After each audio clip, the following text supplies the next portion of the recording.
ప్రభుత్వం అనేక కార్యక్రమాలు ఇస్తున్నాం. మొన్నే పేదల సేవలో నెల మొదటి తారీఖున పింఛన్లు ఇచ్చాను.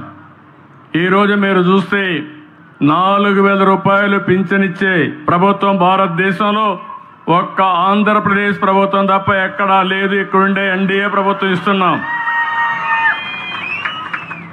దివ్యాంగులకు 6,000 రూపాయలు ఇస్తున్నాం. ఒకప్పుడు 500 నేనే చేశాను. మళ్ళీ ఈరోజు వస్తే తర్వాత వచ్చిన తర్వాత 3,000 చేశాను.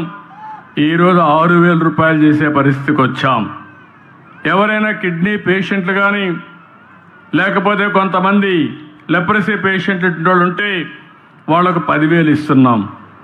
బెడ్కి పరిమితమైనటువంటి వ్యక్తులకి కుటుంబ సభ్యుల్ని కొంతవరకు ఆదుకోవాలని 15,000 రూపాయలు ఇస్తున్నాం. మీరు చరిత్రలో ఎప్పుడన్నా ఎవ్వరు ఈ మారిగా ఇచ్చిందే లేదు. మానవతా దృక్పథంతో పనిచేసే ప్రభుత్వం ఈ ఎన్డీఏ ప్రభుత్వం అని చెప్పి మరొక్కసారి మీ అందరికీ విజ్ఞప్తి చేస్తున్నా. అదే సమయంలో మీరు ఒకసారి ఆలోచిస్తే 33,000 కోట్ల రూపాయలు డీబీటీ ద్వారా నెలవారీగా మీకు డబ్బులు పంపిస్తున్నా. ఇవి కాకుండా అన్నా క్యాంటీన్ ఉంది. ఇది కాకుండా రేపే డిఎస్సి పెడుతున్నాం. ఇవి కాకుండా ఎస్సీలకు, ఎస్టీలకు, బీసీలకు, మైనారిటీ సోదరులకి అనేక కార్యక్రమాలని లోన్స్ ఇవ్వడం, స్వయం ఉపాధి కల్పించడం అనేక కార్యక్రమాలు చేస్తున్నాం. దీపం 2 ఇచ్చాం. రేపు మే నెలలో మళ్ళీ అందరికీ చెప్తున్నా, తల్లికి వందనం కింద ఎంతమంది పిల్లలుంటే అంతమంది పిల్లలకి ఇస్తాం. ఇప్పుడిప్పుడే జనాభా తగ్గిపోతా ఉంది. కనీసం ఒక కప్పులు ఎవరైతే భార్యాభర్త ఉన్నారో 2 పిల్లల కంటే తక్కువ కాకుండా 3 కంటే సంతోషం. కనీసం 2 ఉండాలి. లేకపోతే జనాభా తగ్గిపోతే, ముసలివాళ్ళ సంఖ్య పెరిగితే ఈరోజు అభివృద్ధి చెందిన దేశాల్లో జనాభా లేకుండా అవస్థపడే పరిస్థితికి వచ్చారు. ఆ పరిస్థితి మన దేశానికి రాకూడదు అనేది నా ఆకాంక్ష. దానికి కూడా మీ సెక్రటరీ ఏం ఎక్సర్సైజ్ చేశారో తెలియదు. ఈ ఊర్లో కలెక్టర్ గారు ఏం ఎక్సర్సైజ్ చేశారో తెలియదు. వీళ్ళు కూడా రీఓరియంట్ చేయాలి.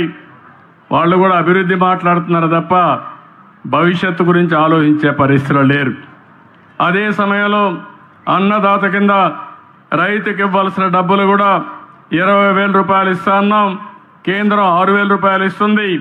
రాష్ట్ర ప్రభుత్వం 3 విడతల్లో 14,000 రూపాయలు ఇచ్చే బాధ్యత ఈ ప్రభుత్వాన్ని. ఇది కాకుండా మత్స్యకారులకు కూడా 20,000 చొప్పున జీవనోపాధి కోసం వాళ్ళకు కూడా డబ్బులు ఇస్తాం. అయితే ఆర్థిక వ్యవస్థ చాలా ఇబ్బందికరంగా ఉంది. ఇంకా డబ్బులు లేవు. 10 లక్షల రూపాయలు అప్పు చేసి వెళ్ళిపోయారు. అప్పు ఇచ్చేవాళ్ళు కూడా కనపడడం లేదు. వడ్డీ కట్టాలి, మళ్ళా అసలు తీర్చాలి, సంపద సృష్టించాలి, ఆదాయాన్ని పెంచాలి, సంక్షేమ కార్యక్రమాలకు పెట్టాలి, మళ్ళీ మీకు అమరావతి కట్టాలి, పోలవరం కట్టాలి. అదే సమయంలో ఏవైతే నేను చెప్పానో సూపర్ 6 కూడా అమలు చేయాలి. ఇది కొంచెం కష్టమైన పనే, కానీ ఇష్టంగా పనిచేస్తున్నా. కష్టమైన పని కూడా ఇష్టంగా పనిచేస్తే తప్పకుండా పరిష్కారం అవుతుంది. చేయగలుగుతామనే ధీమా నాకుందని చెప్పి కూడా నేను మీకు తెలియజేస్తున్నా.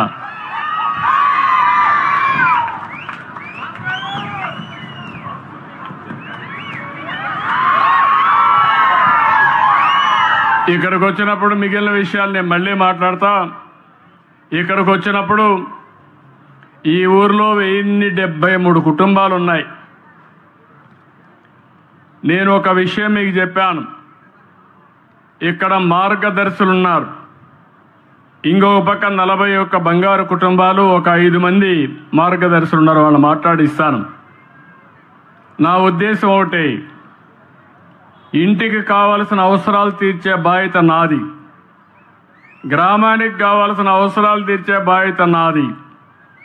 పేదవాళ్ళందరినీ ఆదుకునే విధంగా కార్యక్రమాలు చేపడతాం. కానీ పైనుండే మీరు కింద నుండే 41 కుటుంబాలని అందరితో సమానంగా పైకి తీసుకొచ్చే బాధ్యత ఈ మార్గదర్శులకు అప్పచెప్తున్నానని చెప్పి కూడా నేను మీకు తెలియజేస్తున్నా. ఈరోజు ఒకసారి నేను కూడా ఒక గ్రామంలోనే పుట్టా. 6-7 కిలోమీటర్లు నడిచి హై స్కూల్కి వెళ్ళాను. ఇప్పుడు పిల్లలు బెటరు. ఊర్లోనే స్కూల్స్ ఉన్నాయి, రెసిడెన్షియల్ స్కూల్స్ ఉన్నాయి. మేము చిన్నప్పుడైతే 6-7 కిలోమీటర్ల వాగుల్లో, వంకల్లో, అడవుల్లో పోయి చదువుకొని అప్పటికి కూడా క్యారియర్ కూడా చేతిలో పెట్టుకొని, లేకుంటే అప్పట్లో అయితే ఫుడ్ పాకెట్స్ తయారు చేసుకుని పొట్లాలు కట్టుకుపోయేవాళ్ళం. అది తినేసి, ఎందుకంటే క్యారియర్ మళ్ళీ మొయ్యాలి మళ్ళీ తిరిగి వచ్చేటప్పుడు కూడా. కాబట్టి ఆ విధంగా చదువుకున్నాం, పైకి వచ్చాం, ఒక ఆలోచనతో ముందుకు పోయాం. అదృష్టం కలిసి వచ్చింది. ఈరోజు మీరు చూస్తే ఎవరికి దక్కని ఆంధ్ర రాష్ట్రంలో నాకు ఈ అదృష్టం కలిసి వచ్చిందంటే నా పూర్వజన్మ సుకృతంగా భావిస్తున్నా. మీకు సేవ చేసే అవకాశం రావడం.